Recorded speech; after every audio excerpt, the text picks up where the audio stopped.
Dahil na rin sa mga nangyayari kay Cardo.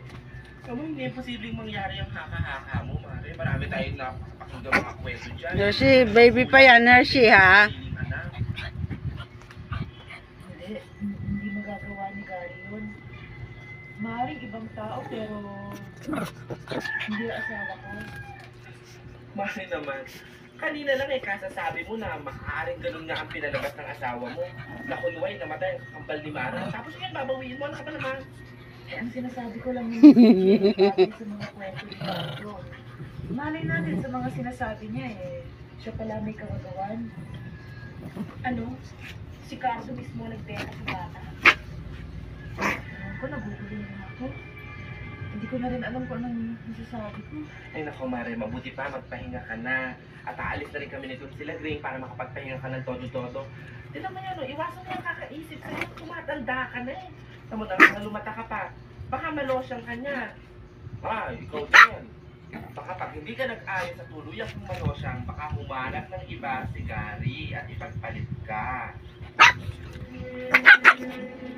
Hershey! Play lang kayo, play. Baby pa to, baby.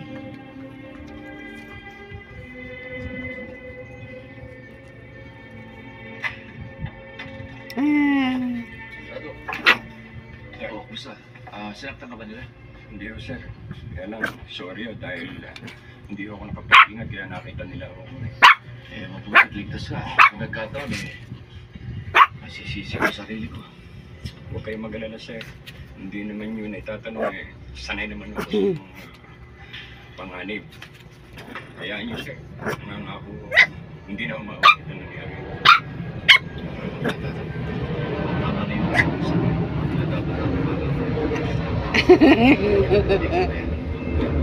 Sir, sa tingin ko, marami tayong natutuklasan sa lahat. Kaya lang, hindi ko masyadong naririnig ko. Parang may pinag-uusapan ho sila sa transaksyon. Parang illegal pa ho eh. Binalaan ko na yung Gary na yun na ako hindi siya mag-iingat, malamang na mabalik yan sa kulungan. Kaya ayaw mo natin, hindi na ako interesado dyan sa mga illegal lang hanap buhay. Sige, Dad, pahinga ka na. Salamat, ha. Sige, sir. Sige.